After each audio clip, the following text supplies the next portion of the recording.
meneruskan kembali dan menyelesaikan tentang materi tayamum ini, mulai dari rukun, sunnah dan juga pembatal-pembatalnya.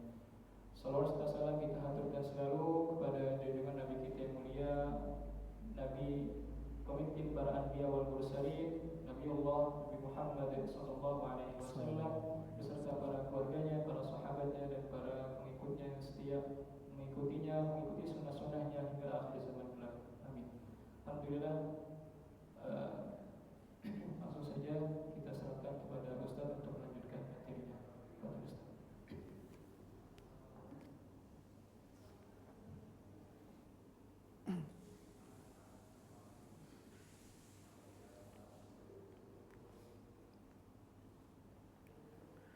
Bismillahirrahmanirrahim. Assalamualaikum warahmatullahi wabarakatuh.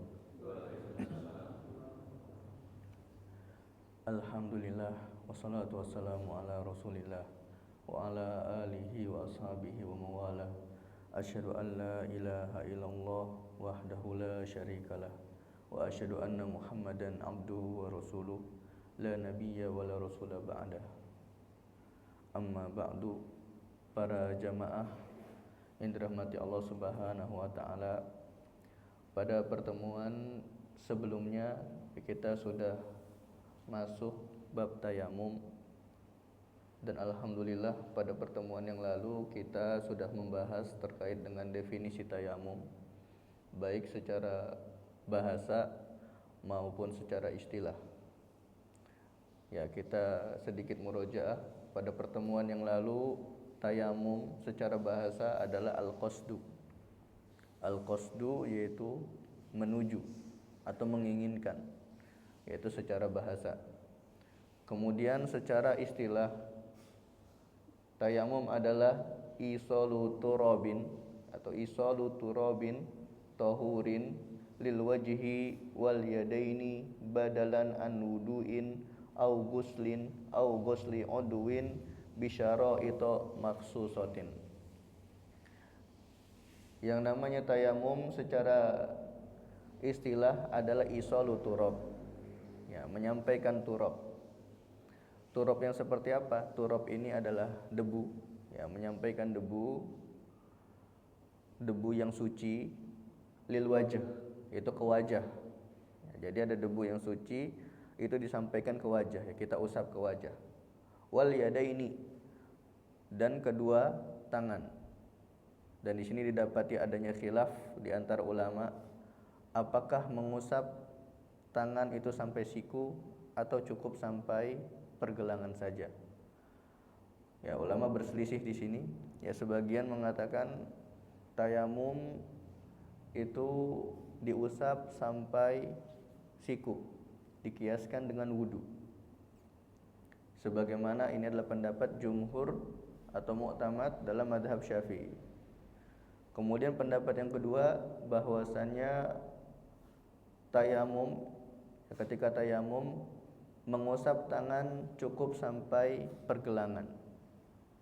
Dan ini pendapat yang diyakini juga oleh salah seorang dari ulama Syafi'iyah yang ternama, yaitu Imam An-Nawawi rahimahullahu ta'ala.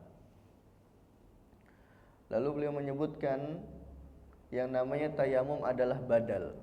Ya, yang namanya tayamum adalah pengganti. Sehingga kita dapati adanya sebuah kaidah dalam bahasa Arab, al-badalu yatba'u mubdalal minhu. Jadi yang namanya badal itu mengikuti mubdal minhunya. Ya, mungkin kalau dari antum yang pernah ngaji kitab Jurumiyah misalnya, ya, ngaji kitab Nahu, ya, ada pembahasan badal dan mubdal minhu. Badal itu pengganti, mubdal minhu itu sesuatu yang diganti.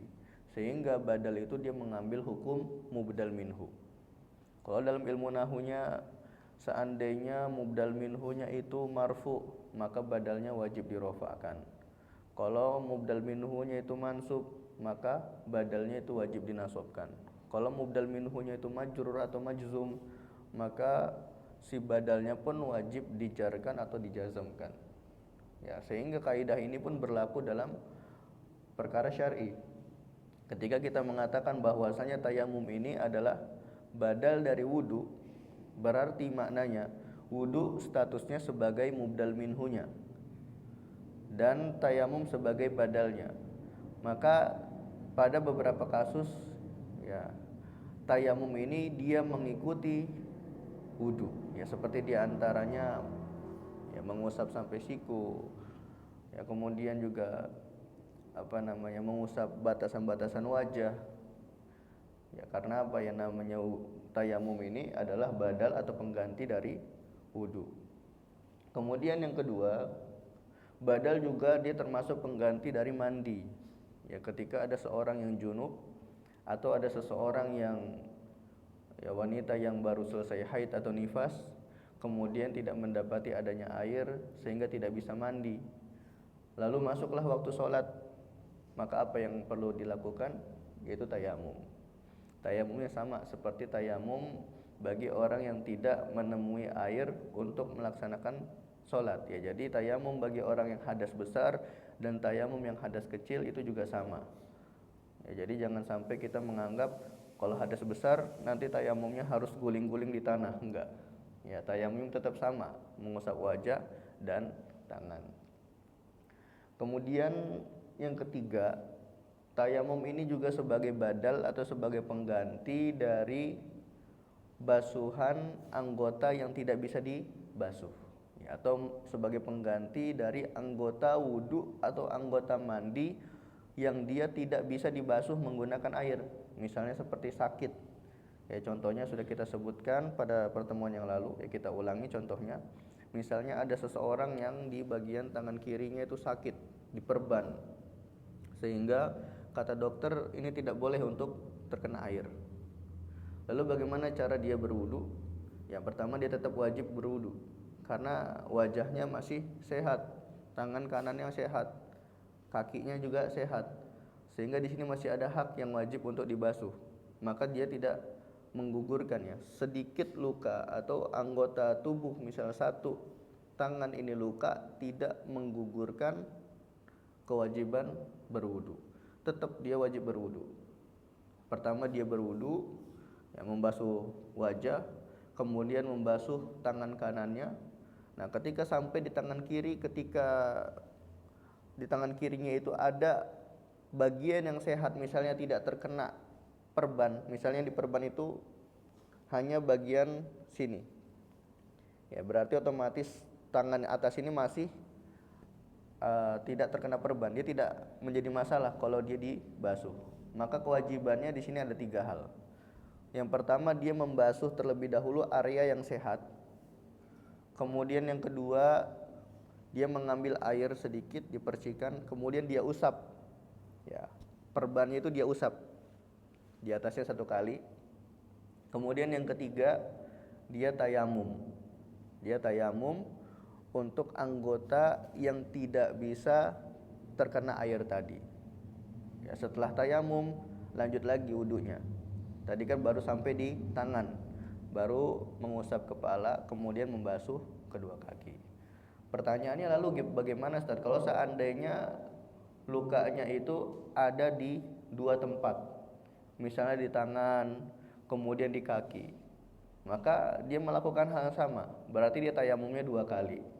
Ya, misalnya ketika dia sampai di kaki, tadi dia sudah tayamum untuk tangan, kemudian dia sampai di kaki, maka ketika dia sampai di kaki melakukan hal yang sama, ya membasuh area yang sehat, kemudian mengusap atas perbannya, kemudian setelah itu dia tayamum untuk menggantikan anggota yang tidak bisa dibasuh tadi. Setelah itu dia sempurnakan wudunya. Ya, itu dia fungsi dari tayamum. Jadi tayamum di sini adalah badalan an wuduin. Dia sebagai pengganti dari wudu. Kemudian pengganti juga dari mandi dan pengganti juga dari anggota wudu yang tidak bisa dibasuh menggunakan air. Lalu beliau menyebutkan bisyara'i makhsusatin, yang mana tayamum ini juga memiliki syarat-syarat khusus yang perlu dipenuhi. Kemudian lanjut ke syaratnya, sebagaimana sudah kita sebutkan pada pertemuan yang lalu. Kita sebutkan ada 6 syarat. Yang pertama, syaratnya adanya uzur. Jadi tidak boleh orang yang tidak mendapatkan uzur dia langsung tayamum. Ya kayak contohnya sakitnya cuman sakit batuk, ya dia itu nggak boleh langsung tayamum, dia wajib untuk berwudu. Ya uzurnya seperti apa? Pokoknya uzurnya itu uzur yang dia tidak bisa sampai menggunakan air. Baik tidak bisa menggunakan airnya karena sakit, karena dokter melarang untuk dia terkena air. Jadi kalau misalnya dia kena air, seandainya dia kena air nih, maka penyakitnya akan parah, atau penyakitnya akan lama sembuhnya, atau bahkan bisa membunuh dia. Nah di sini maka dia tayamum. Atau yang kedua, tidak bisa menggunakan airnya karena memang tidak mendapati adanya air. Ya, dia sudah mencari ke sana, mencari ke sini, ternyata tidak menemukan air, maka di sini dia tayamum. Kemudian syarat yang kedua, telah masuk waktu sholat. Nah jadi tayamum ini tidak boleh dilakukan kalau belum masuk waktu sholat. Jadi ketika ada orang yang dia tayamum jam 11 untuk sholat zuhur, nah di sini tayamumnya tidak sah. Ya dia tetap wajib mengulang tayamumnya ketika nanti sudah masuk waktu sholat. Kemudian yang ketiga, syarat yang ketiga telah berusaha mencari air. Jadi sudah ada usaha. Jadi ketika misalnya air di sebuah rumah itu mati, maka di sini tidak boleh dia langsung tayamum. Dia wajib untuk mencari ya, ke tetangganya, kemudian wilayah sekitar jarak 145 meter. Ini yang kita sebut kemarin sebagai haddul gaus. Ya, jarak ya yang mana jaraknya disebut sebagai jarak minta pertolongan. Ya kalau zaman dulu itu 145 sampai 150 meter itu orang teriak itu masih kedengeran, karena bangunan-bangunan zaman dulu tidak setinggi zaman sekarang. Makanya para ulama menyebutnya ini sebagai haddul gaus. Maka dalam radius haddul gaus, orang yang tidak mendapati air itu masih wajib untuk mencari. Dia harus keliling kanan, kiri, depan, belakang, pokoknya sejarak 145 sampai 150 meter. Nah, kalau tidak dapat air maka di sini dia boleh langsung tayamum. Nah, kemudian kalau dia tidak mendapati air tapi dia merasa atau dia yakin di wilayah yang jaraknya sekitar 2 kilo di sana ada air, maka di sini dia wajib untuk mendatangi wilayah yang dia yakini ada air di situ, meskipun jaraknya 2 kilo. Nah ini yang disebut sebagai hadul qurub kemarin ya, jaraknya jarak dekat ya, sekiranya antara 1 sampai 3 kilometer. Nah sedangkan 3 kilo ke atas itu sudah tidak wajib ya, meskipun dia yakin di sana ada air tapi jaraknya itu 3 kilo lebih, maka di sini tidak wajib untuk mendatangi air tersebut dan dia boleh langsung tayamum. Kemudian syarat yang keempat itu tidak mampu menggunakan air. Syarat yang keempat tidak mampu menggunakan air baik karena dia sakit atau karena tidak mendapati air. Ini syarat yang keempat. Kemudian syarat yang kelima, tidak cukup waktu.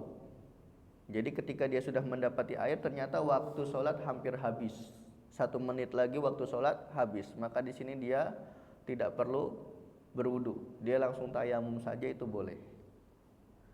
Kemudian yang keenam, menggunakan tanah atau debu yang suci ya, menggunakan tanah yang suci yang mana tanah tersebut mengandung debu ya, meskipun di sini diperselisihkan oleh ulama ya. Ulama Syafi'iyah mensyaratkan yang namanya tanah yang bisa dipakai untuk tayamum itu yang ada debunya.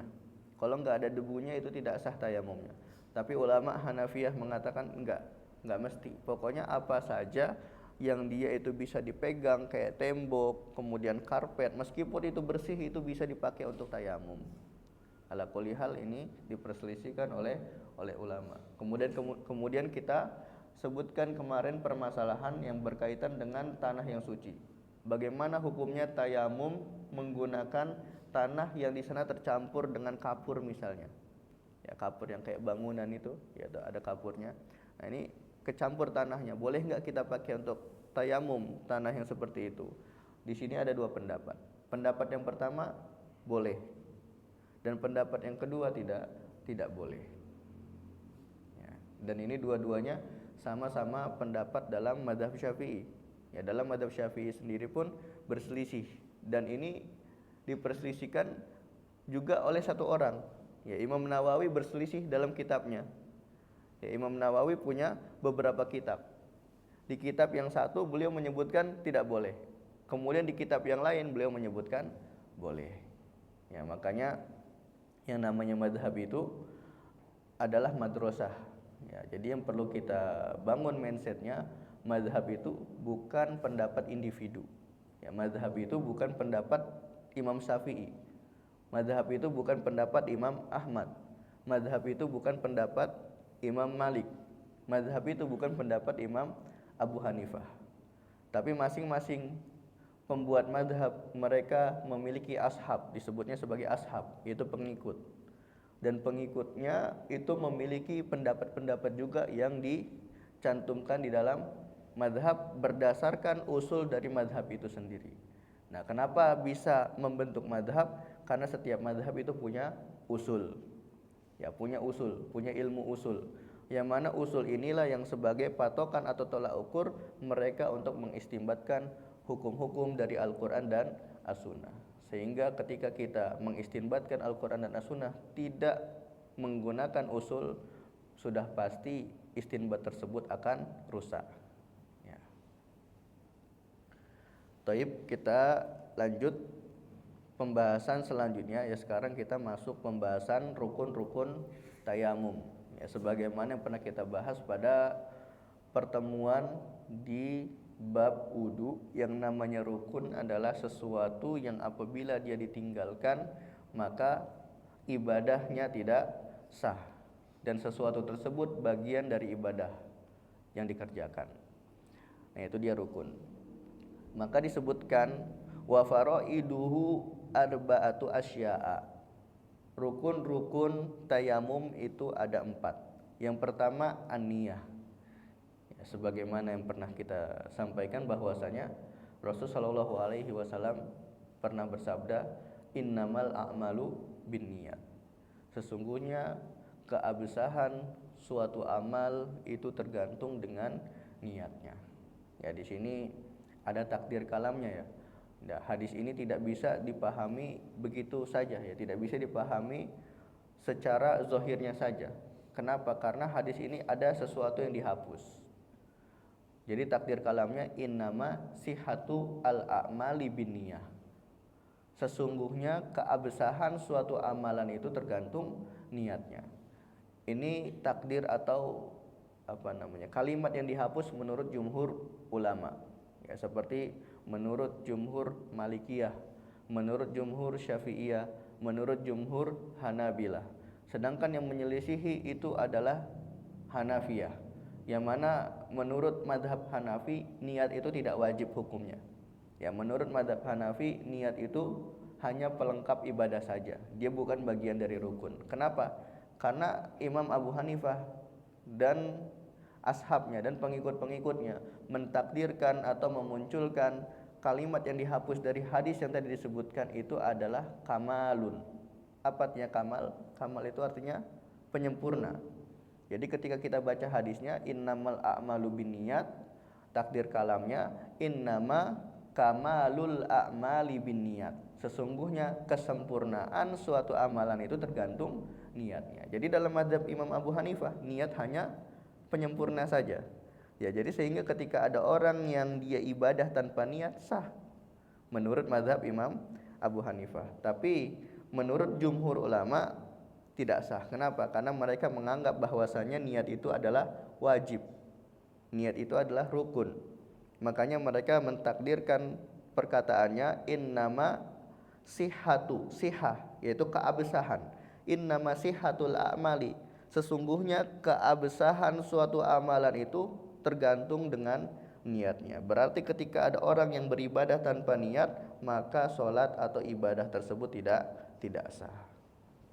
Ya, jadi yang pertama, rukun yang pertama adalah niat. Kemudian rukun tayamum yang kedua. Ya, nanti akan kita dapati dari mana kok bisa muncul rukun niat pada tayamum. Ya, selain berdasarkan hadis innamal a'malu binniyat, disebutkan pula di dalam ayat. Ya, disebutkan di dalam ayat fatayammamu sha'idan thayyiba. Fatayammamu di sini artinya faqsudu. Karena tayamum secara bahasa itu adalah al-qasdu, meniatkan, menginginkan. Berarti ketika Allah Subhanahu wa taala memerintahkan fatayammamu, maka artinya faqsudu. Maka niatkanlah apa? Niatkanlah tayamum. Nah, dari ayat tersebut pun bisa diambil kesimpulan bahwasanya niat bagian dari rukun tayamum. Jadi rukun yang pertama adalah niat. Kemudian rukun yang kedua adalah mengusap wajah. Ya, rukun yang kedua mengusap wajah. Ini pun berdasarkan firman Allah Ta'ala, fatayammamu sha'idan thayyiba famsahu biwujuhikum wa aydikum minhu. Maka tayamumlah kalian menggunakan tanah atau debu yang suci. Bagaimana caranya ya Allah? Maka Allah memerintahkan famsahu, usaplah, biwujuhikum, wajah kalian. Ya, usaplah wajah kalian, wa aidikum, dan kedua tangan kalian.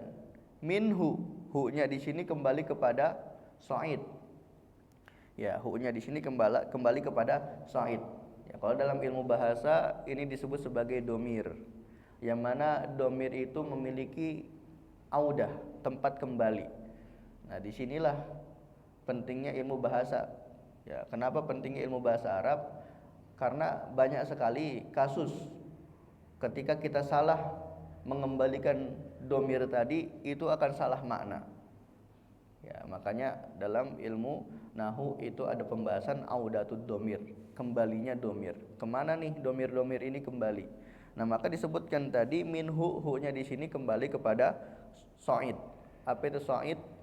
Yaitu turab, tanah atau debu. Ya, jadi usaplah wajah kalian dan tangan-tangan kalian menggunakan debu tadi yang sudah disebutkan, yaitu debu yang tahur. Ya, jadi rukun yang kedua adalah mengusap wajah. Kemudian rukun yang ketiga mengusap kedua tangan sampai siku. Ini menurut mu'tamad mazhab Syafi'i. Ya, bagi yang mau mengamalkan mengusap sampai pergelangan pun itu tidak menjadi masalah. Ala kulli hal ini adalah perselisihan. Ini adalah sebuah khilafiyah di kalangan ulama yang dua-duanya boleh diamalkan. Boleh mengamalkan dia mengusap tangannya sampai pergelangan, itu silakan, karena didapati ada pendapat Imam An-Nawawi di situ. Kemudian bagi yang mau mengusap tangannya sampai siku juga itu dipersilakan. Kenapa? Karena menurut jumhur ulama Syafi'iyah ini dikiaskan dengan wudu. Yang mana wudu itu tangan dibasuh sampai siku, maka tayamum juga dibasuh, diusap sampai siku. Nah, lalu bagaimana kalau seandainya kita mau mengamalkan yang mengusap tangan itu sampai siku? Nah, ini ada tata caranya, ada metodenya.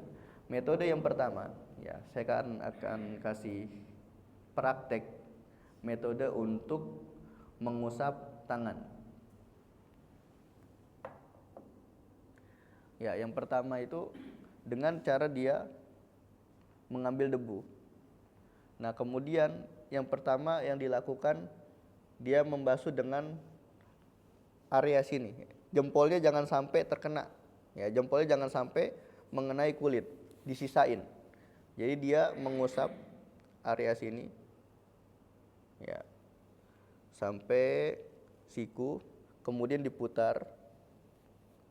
Ya, ini jempolnya tetap dia disisakan untuk nanti mengusap yang jempol.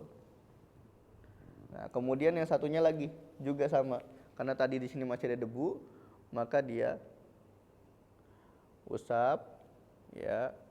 Ketika sampai di siku nih, sudah sampai siku, tangannya diputar, ya. Kemudian lanjutkan ya, sampai ke jempol. Yaitu dia metode tayamum mengusap tangan bagi yang ingin mengamalkan sampai siku. Nah, jadi yang pertama ketika dia menepuk debu, ini tangannya dilebarkan. Ya, tangannya dilebarkan, jangan sampai seperti ini. Kenapa? Karena nanti celah-celah sini tidak masuk debu. Ya, dia harus dilebarkan, tepuk. Ya, kemudian dia usap tadi. Ya, sampai ke siku, kemudian dia putar, kemudian sampai ke jempol. Nah, begitupun yang satunya. Ya, kemudian diputar, kemudian sampai ke jempol. Ini jempol yang ini makanya disisain supaya debunya tidak mustakmal. Ya, karena kalau nanti sudah terkena tangan itu nanti debunya statusnya mustakmal. Makanya jangan sampai kena tangan dulu. Dia disisain untuk mengusap bagian jempol yang disisakan. Ya, jadi itu seperti itu tata cara untuk mengusap tangan bagi yang ingin mengamalkan usapan tangan sampai siku. Ya, tapi bagi yang ingin mengusap sampai pergelangan itu sebagaimana biasa, ya cukup sampai pergelangan saja. Terus bagaimana seandainya orang yang tayamum itu menggunakan cincin? Ya, maka bagi mereka yang menggunakan cincin, pada tepukan yang kedua itu cincinnya wajib dilepas. Beda dengan wudu. Kalau wudu tidak wajib dilepas. Kenapa? Karena air itu masih bisa masuk. Tapi kalau tayamum dia wajib dilepas. Ya, kita praktekkan misalnya. Misalnya ada orang yang dia menggunakan cincin. Ya, ketika tepukan yang pertama ini kan untuk wajah. Nah, pada tepukan yang pertama ini dia tidak wajib untuk melepas cincinnya. Ya, dia boleh menepuk tanah ini sambil menggunakan cincin. Kemudian dia usap. Pertama dia ringankan dulu, ya jangan sampai terlalu tebal debunya. Dia ringankan baik dengan meniup atau dengan menepuk-nepuk seperti ini, itu boleh saja dua-duanya. Kemudian dia usap wajahnya. Ya, usap wajahnya itu tidak mesti harus sampai ke ke celah-celah, ini tidak mesti. Ya, ini tidak seperti wudu. Pokoknya sudah terusap itu sudah cukup. Kemudian tepuk lagi tanahnya. Ya, dia tepuk lagi tanahnya. Kemudian dia usap tangan. Nah, pada tepukan yang kedua tadi, ketika dia pakai cincin itu wajib dilepas. Kenapa? Karena ketika dia menepuk supaya area jarinya itu semuanya terkena debu. Ya, dia tepuk lagi tanahnya, kemudian dia usap ya, sampai ke siku, diputar, kemudian kembali ke jempol. Begitupun yang satunya. Ya, begitupun yang satunya, kemudian sampai ke jempol. Ya, selesai tayamumnya. Jadi tidak ada mengusap kepala, tidak ada, kemudian mengusap telinga tidak ada, dan mengusap kaki tidak ada. Jadi tayamum itu hanya mengusap wajah dan mengusap kedua tangan menggunakan debu yang suci. Ya, itu saja. Itu rukun dari tayamum. Kemudian rukun tayamum yang terakhir yaitu yang keempat adalah tertib. Maka wajib di sini untuk tertib. Berdasarkan firman Allah Ta'ala, fatayammamu sha'idan thayyiba famsahu biwujuhikum wa aydikum minhu. Di sini Allah Subhanahu wa taala menyebutkan yang pertama kali adalah wajah. Baru setelah wajah kedua tangan.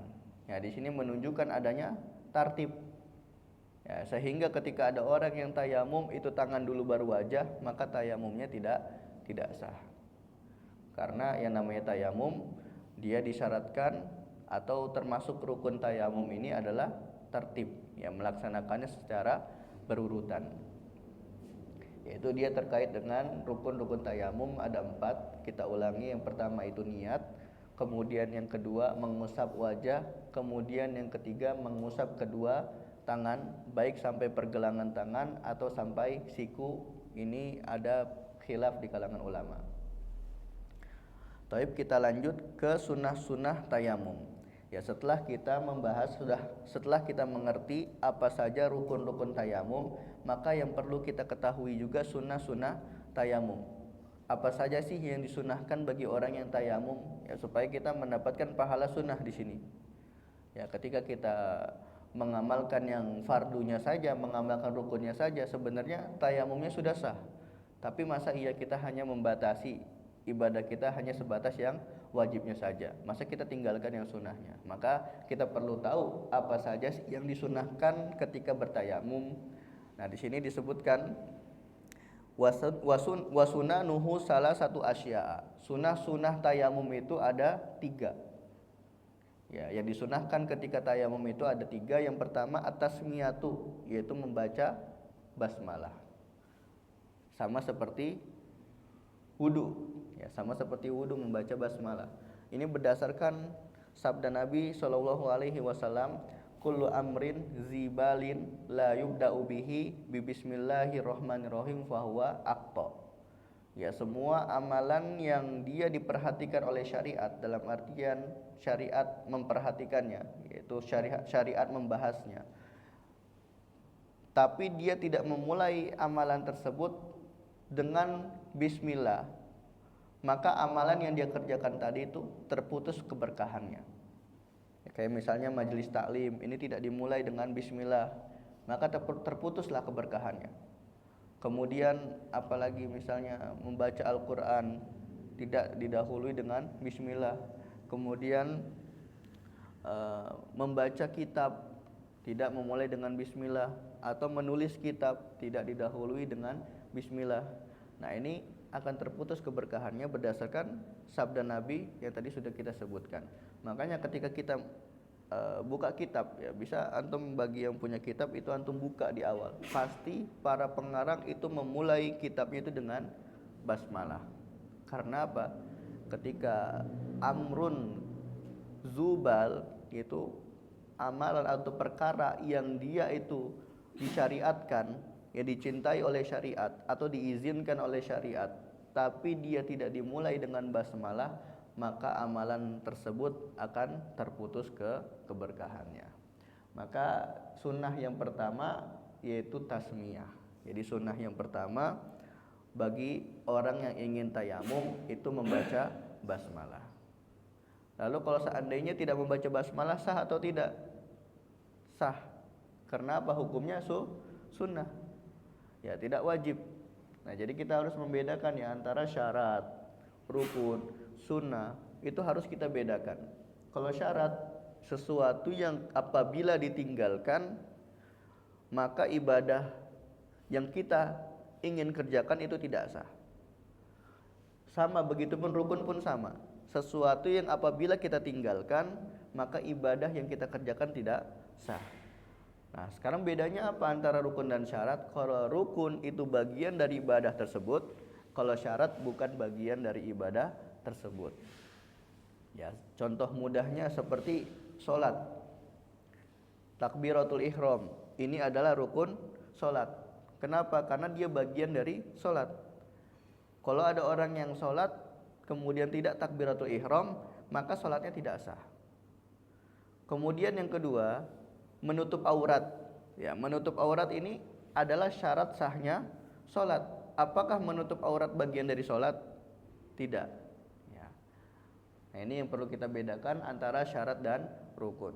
Syarat dan rukun apabila dia ditinggalkan, maka ibadah yang sedang dikerjakan itu tidak sah.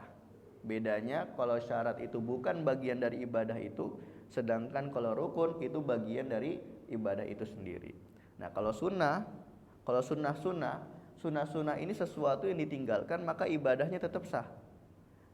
Dia tidak mempengaruhi keabsahan suatu ibadah, hanya saja pahalanya tidak sempurna.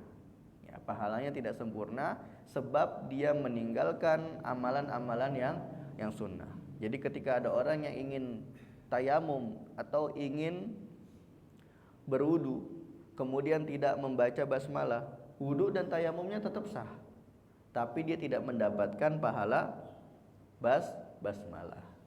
Ya, jadi sunnah yang pertama bagi orang yang ingin tayamum adalah membaca basmalah. Kemudian sunnah yang kedua, sunnah yang kedua bagi orang yang ingin bertayamum, takdimul yumna alal yusra, yaitu mendahulukan yang kanan daripada yang kiri. Sama seperti wudu. Sama seperti wudu, disunnahkan mendahulukan yang kanan baru yang kiri. Kalau seandainya ada orang yang tayamum atau berwudu, dia memulai dari yang kiri baru ke kanan, sah enggak? Sah. Ya, wudu dan tayamumnya sah. Tapi dia tidak mendapatkan pahala sunnah. Ya, bahkan kalau dia jadikan kebiasaan hal tersebut dimakruhkan.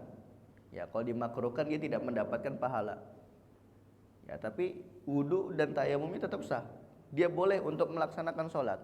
Hanya saja pahala yang harusnya diberikan bagi orang yang berwudu, bagi orang yang tayamum, dia tidak dapat. Kenapa? Karena dia mengamalkan amalan-amalan yang dimakruhkan, amalan yang dibenci. Ya, jadi yang disunahkan kedua bagi orang yang ingin tayamum, yaitu mendahulukan yang kanan baru yang kiri. Ya, jadi ketika dia menepuk untuk tangan tadi, dahulukan tangan kanan baru tangan kiri. Kemudian sunnah yang ketiga yaitu muwalah. Ya, ini sama persis seperti yang pernah kita bahas pada bab wudu. Apa itu muwalah? Muwalah itu mengusap atau membasuh bagian sebelum mengeringnya bagian sebelumnya. Ya, mualah pada bab wudu yaitu membasuh bagian atau anggota wudu sebelum mengeringnya anggota wudu sebelumnya. Misalnya dia membasuh tangan, maka membasuh tangan ini disunahkan sebelum mengeringnya area wajah. Tapi kalau seandainya area wajahnya sudah mengering, boleh enggak? Boleh. Ya. Karena apa? Karena hukum muwalah di sini adalah sunnah. Ya, hukum muwalah adalah sunnah, tidak wajib. Ya, seandainya muwalah di sini hukumnya wajib, tentu orang yang yang sudah membasuh wajah, kemudian membasuh tangan, kemudian dia pergi entah kemana 1 jam 2 jam, tapi dia tidak melaksanakan atau tidak melakukan pembatal wudu, dia harus mengulang wudunya. Tapi ternyata tidak. Ya, karena hukum muwalah adalah sunnah, tidak wajib.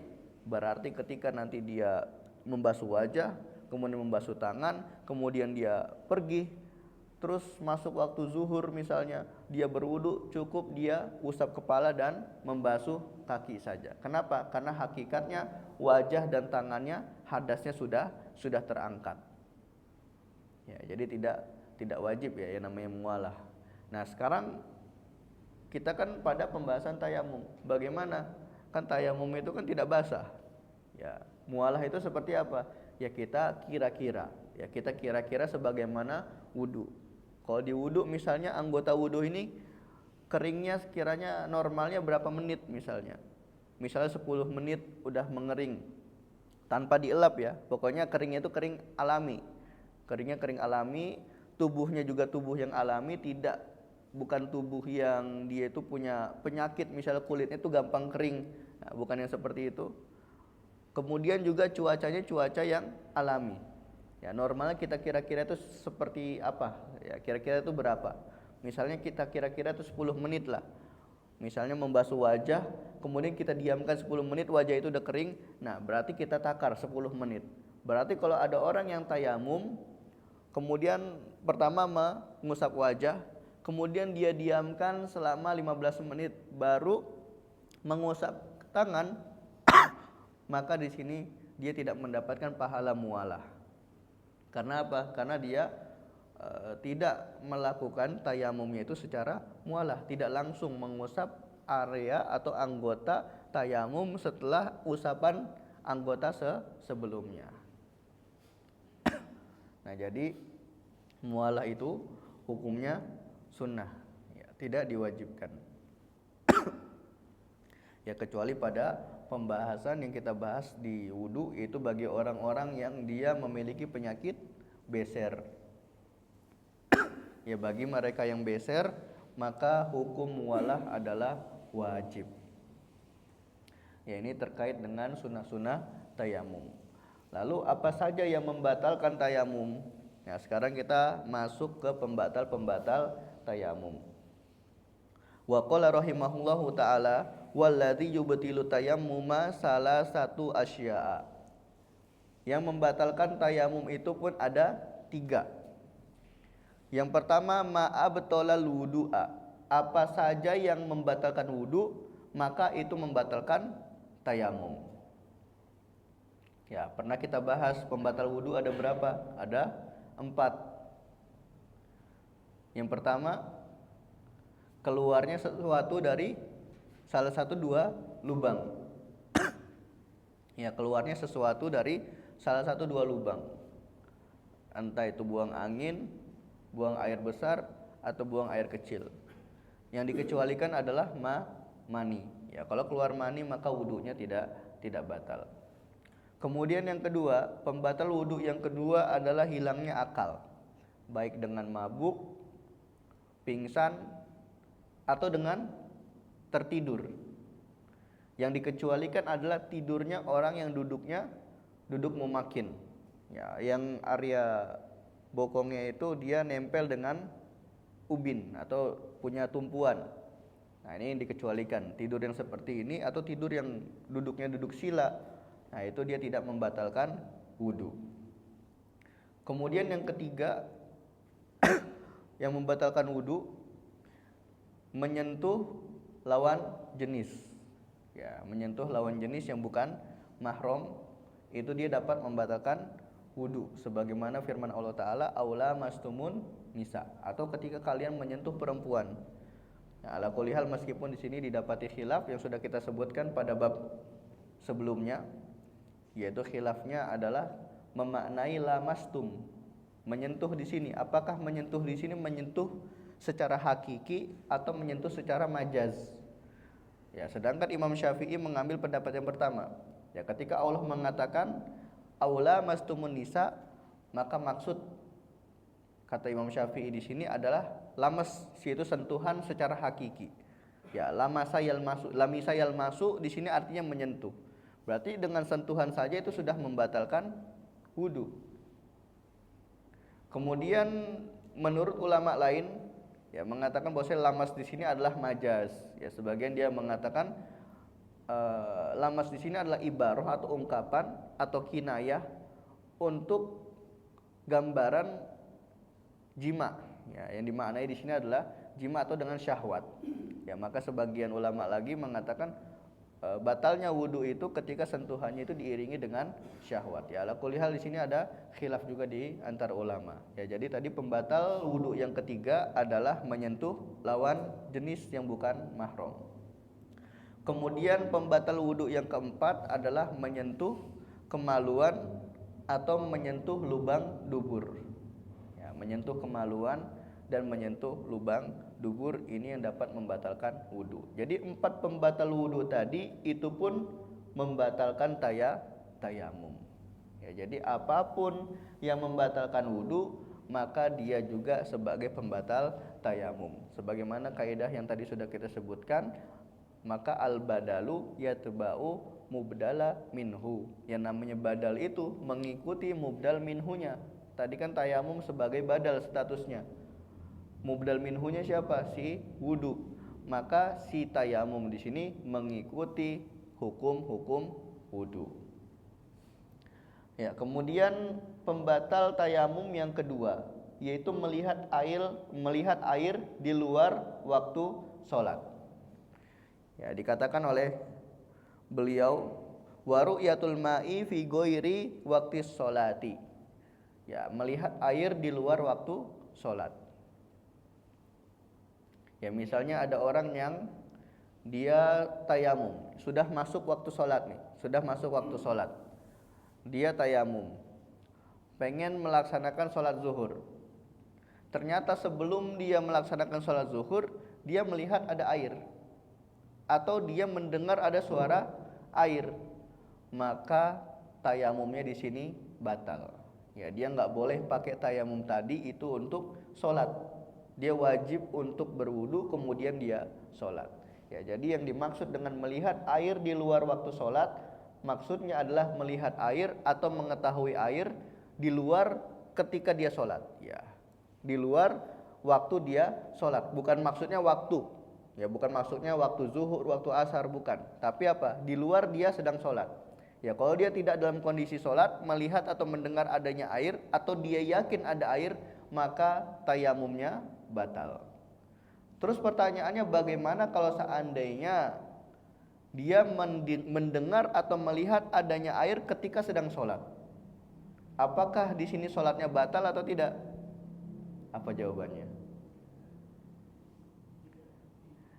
Dilihat. Ya, kita rinci lagi. Nah, ini orang yang tayamumnya dalam kondisi safar atau mukim. Ya, orang yang tayamumnya kondisi safar atau mukim.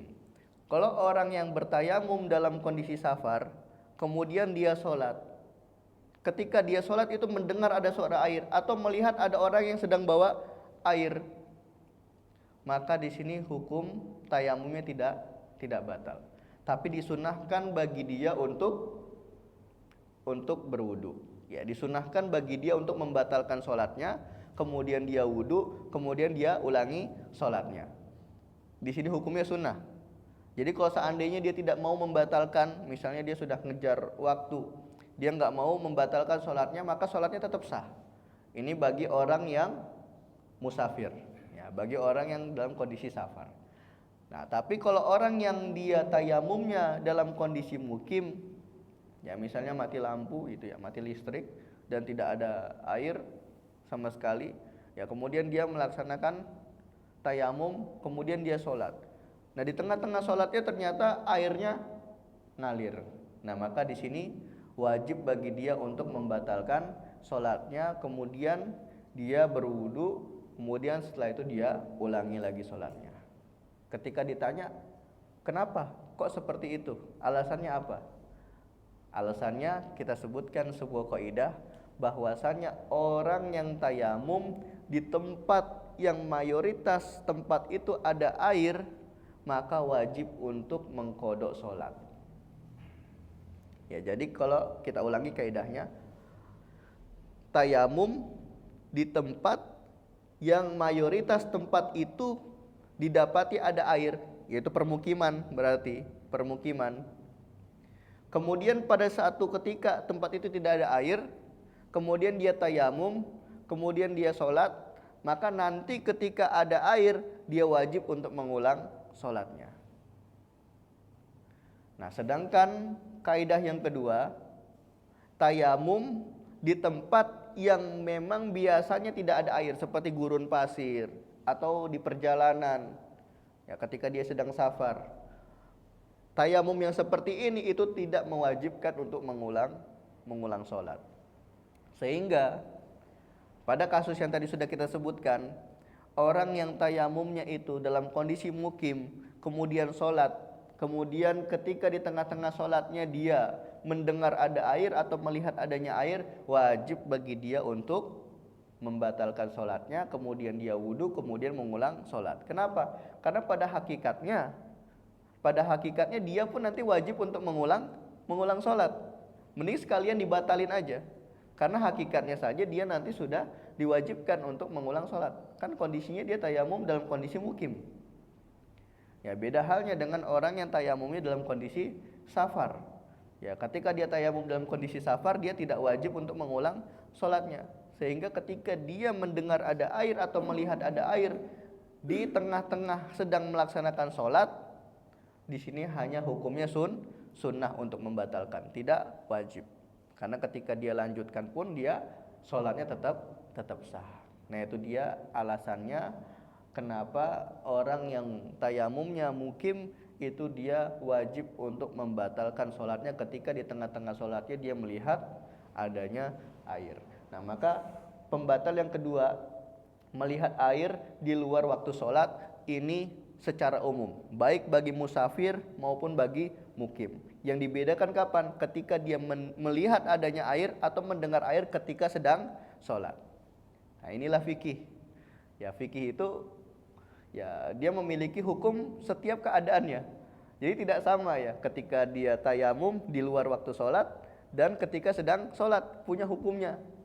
Dan ketika sedang sholat hukumnya pun dibedakan antara mukim dan musafir. Ya, saya pernah mendengar perkataan Syekh Dr. Labib. Beliau mengatakan di antara keajaiban fikih itu, semakin kita memperdalam fikih itu akan semakin dalam permasalahannya. Nah, itulah ajaibnya fikih. Karena fikih menurut para ulama termasuk ilmu yang terluas setelah ilmu tafsir. Ya, ilmu fikih adalah ilmu yang terluas setelah ilmu tafsir. Kenapa? Karena permasalahan fikih itu akan terus ada bermunculan. Ya, permasalahan kontemporer fikih itu akan terus ada bermunculan sampai hari kiamat. Ya, yang tidak terjadi di zaman dulu itu terjadi di zaman sekarang. Makanya kenapa pentingnya kita mengkaji ilmu usul fikih, yaitu untuk mencari hukum dari permasalahan-permasalahan yang baru ini nih, yang tidak terjadi di zaman dulu. Nah, ini bagaimana cara kita mengantisipasi? Kayak contoh zaman corona, kan ulama berselisih di sana. Ada yang mengatakan sholatnya di rumah masing-masing, ada yang mengatakan tetap sholat berjamaah di masjid tapi dengan jarak. Nah, ini kan ijtihadnya para ulama-ulama sekitar. Yaitu dia permasalahan fikih itu permasalahan yang sangat-sangat luas. Ya, makanya ketika kita dapati ada orang yang berselisih dengan kita dan itu ranahnya ranah fikih ya, bukan akidah, maka itu kita toleransi. Ya, bisa jadi orang tersebut mengambil pendapat mazhab lain yang menurut dia itu lebih kuat meskipun menurut kita itu lemah.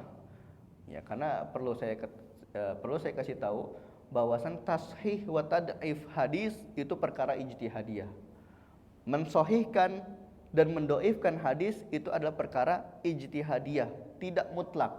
Tidak semua hadis sohih itu disepakati ulama, tidak semua hadis doif itu disepakati oleh ulama. Contohnya banyak. Syekh Albani rahimahullahu ta'ala, beliau mensohihkan hadis-hadis yang sudah didoifkan oleh jumhur ulama sebelumnya. Itu banyak. Tapi itu kita terima. Kenapa? Karena Syekh Albani punya ilmu di situ. Ya, mungkin menurut beliau aib-aib menurut ulama terdahulu itu bukan aib di zamannya Syekh Albani, sehingga dalam ilmu jarah wa ta'dil itu dianggap sebagai aib yang ma'fu, aib yang dimaafkan, sehingga rawinya tetap dikatakan adil. Yang tadinya dia statusnya doif karena kehadiran si rawi periwayat ini kemudian ditakdil oleh Syekh Albani, akhirnya apa? Hadisnya menjadi sahih. Ya, jadi perkara sahih, mensohihkan atau mendoifkan hadis itu perkara ijtihadiyah dan itu ada ilmunya. Ya, ada ilmu jarah wa ta'dil. Kemudian kita harus belajar juga mustalahul hadis, kita harus belajar juga ulumul hadis. Kemudian kita harus mencari juga seluruh riwayat-riwayat hadis yang disebutkan. Nah, jadi seperti itu. Ya, kemudian kita lanjut. Pembatal tayamum yang terakhir adalah murtad. Pembatal tayamum yang terakhir adalah murtad. Ya, ini pernah kita spill ya pada pembahasan mashu ala khufain atau di akhir-akhir wudu gitu. Nah, Anda pernah sampaikan bahwasanya bagi orang yang berwudu kemudian dia murtad, maka wudunya tidak batal. Sedangkan bagi orang yang tayamum kemudian dia murtad, maka tayamumnya batal. Kenapa? Karena wudu adalah toharoh qawiyah. Wudu itu adalah toharoh yang kuat. Sedangkan tayamum adalah toharoh do'ifah. Tayamum adalah toharoh yang lemah. Karena tayamum hanya pengganti badal. Ya, bahkan sebagian ulama mengatakan tayamum itu tidak mengangkat hadas. Dia hanya mubih, hanya memperbolehkan orang yang tayamum itu untuk melaksanakan sholat meskipun dia dalam kondisi berhadas. Ya, ala kulli hal tayamum ini diperselisihkan oleh ulama. Ada yang mengatakan tayamum mengangkat hadas dan ada yang mengatakan tayamum tidak mengangkat hadas. Terus bagaimana pendapat jumhur ulama Syafi'iyah? menurut jumhur ulama Syafi'iyah bahwasanya tayamum tidak mengangkat hadas.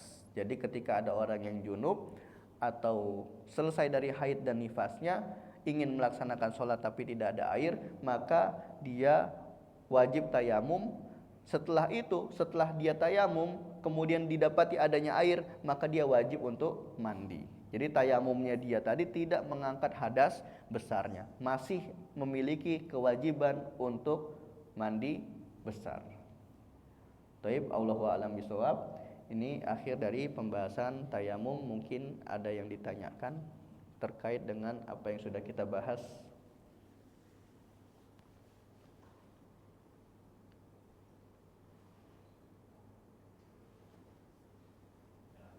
Ya.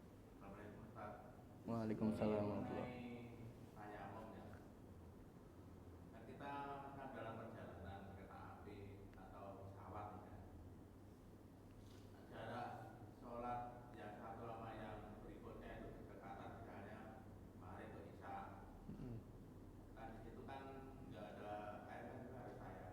Hmm.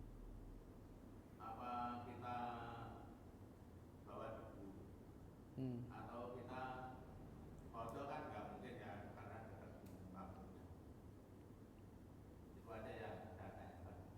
Taib.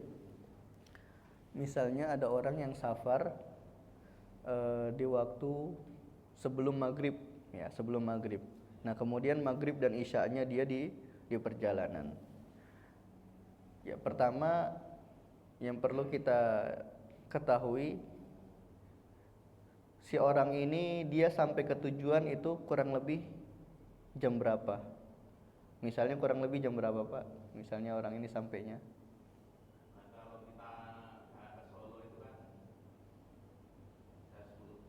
Berarti kurang lebih jam-jam, kalau berangkatnya habis asar berarti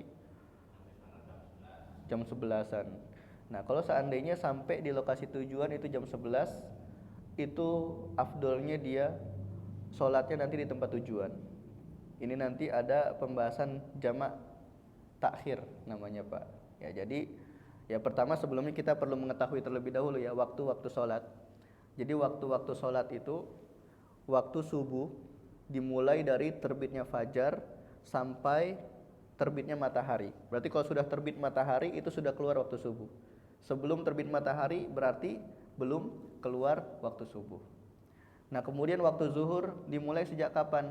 Waktu zuhur itu dimulai ketika matahari sudah sedikit tergelincir ke arah barat dan berakhir sampai masuknya waktu asar. Ya ketika sudah ada bayangan, ya sudah ada bayangan satu tongkat. Nah kemudian waktu asar, ya waktu asar itu dimulai sejak tadi ya ketika bayangan sudah ada satu tongkat itu bayangan sampai terbenamnya matahari. Berarti kalau sudah terbenam matahari itu sudah masuk waktu maghrib. Nah waktu maghrib dimulai sejak terbenamnya matahari sampai terbitnya fajar, sampai terbenamnya ufuk. Ya ufuk yang berwarna merah. Biasanya kan di langit itu kalau habis maghrib itu ada kemerah-merahan.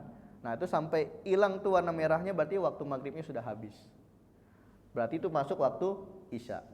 Nah waktu isya dimulai sejak tadi terbenamnya ufuk yang berwarna merah tadi itu di langit, kemerah-merahan di langit sampai terbitnya fajar.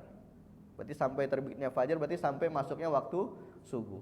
Berarti jam 11 malam itu masih masuk waktu isya. Jadi jam 11 malam itu masih di waktu isya. Sehingga ketika kita melaksanakan sholat isya di jam 11 malam itu tidak dianggap orang yang sholat di luar waktu.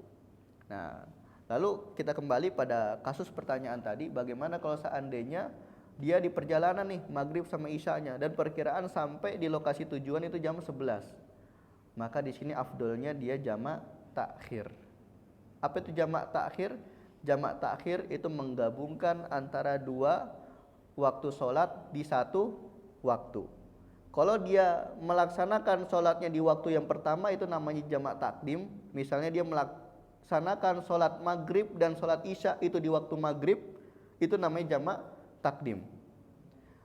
Tapi kalau dia melaksanakan sholat maghrib dan sholat isya di waktu isya, itu namanya jamak takhir. Nah, jam 11 tadi kebetulan masih waktu isya.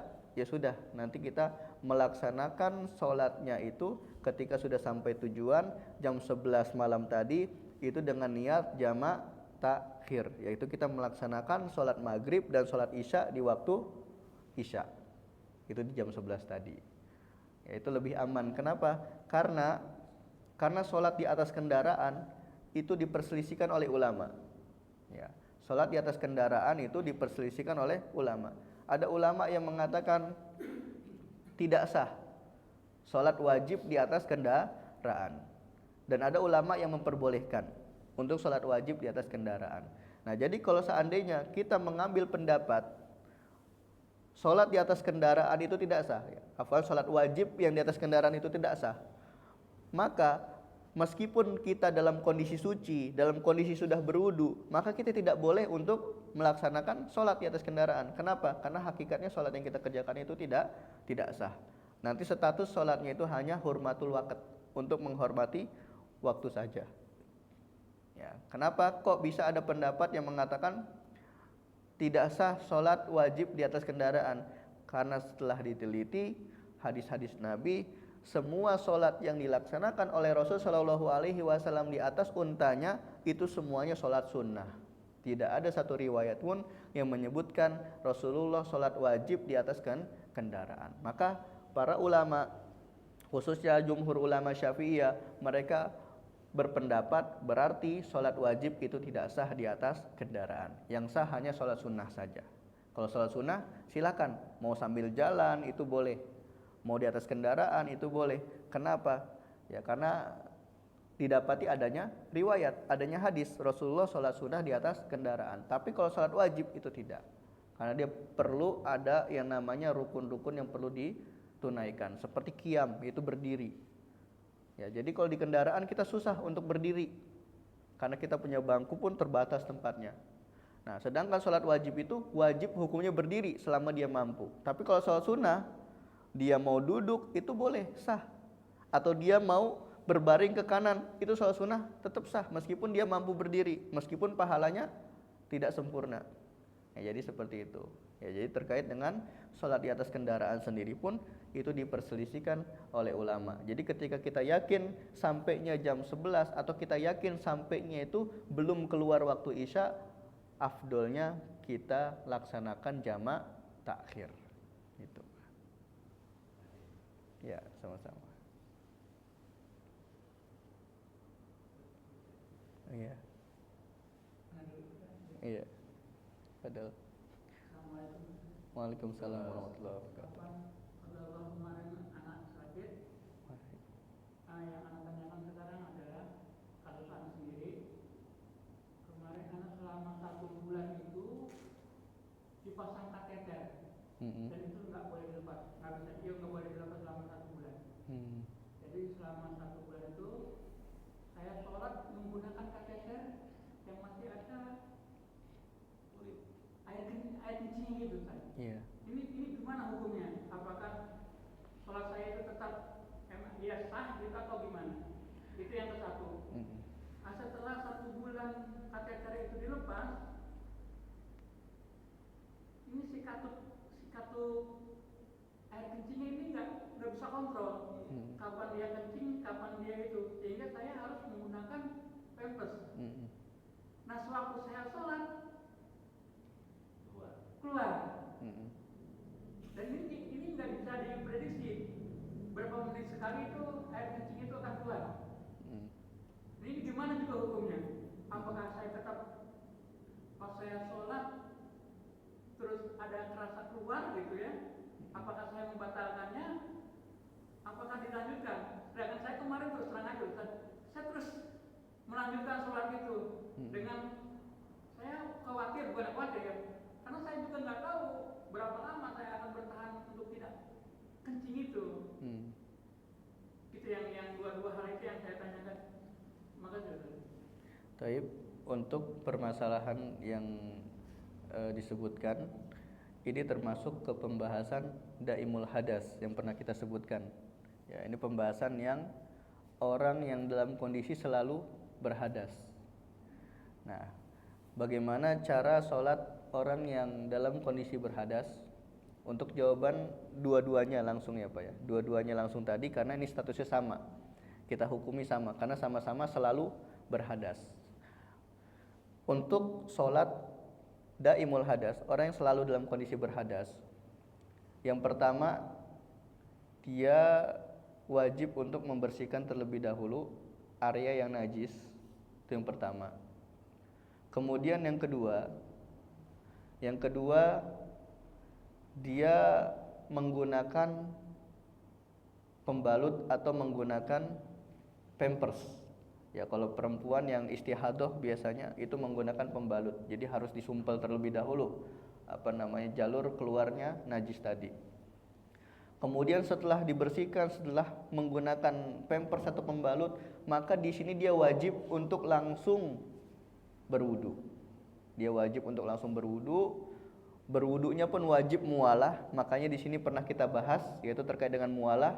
Hukumnya wajib bagi siapa? Bagi mereka yang mengidap penyakit beser atau mereka yang dikatakan sebagai daimul hadas.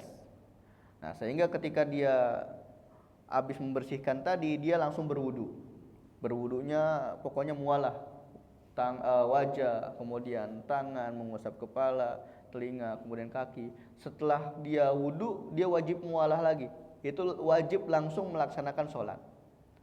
Kalau dia tunda-tunda tanpa adanya uzur, maka dia wajib untuk mengulang dari awal. Dia buka lagi pembalutnya atau pampersnya, diganti dengan yang baru, dia bersihkan lagi. Kemudian setelah itu dia pakai lagi, kemudian dia wudu lagi, maka dia wudu. Itu kalau seandainya dia menunda-nunda sholat setelah wudu tanpa adanya uzur. Tapi kalau ada uzur seperti misalnya dia datang ke masjid menunggu jamaah, itu termasuk uzur, itu tidak menjadi masalah. Nah, maka setelah wudu tadi sebisa mungkin dia langsung menyegerakan sholat kalau tanpa adanya uzur.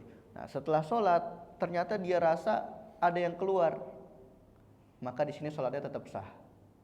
Jadi sholatnya tetap sah. Kenapa? Karena dia dihukumi sebagai daimul hadas, orang yang selalu berhadas. Itu sangat sulit.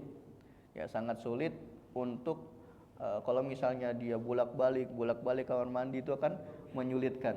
Ya, makanya di sini para ulama sudah membahas ratusan tahun yang lalu permasalahannya yang disebut sebagai daimul hadas.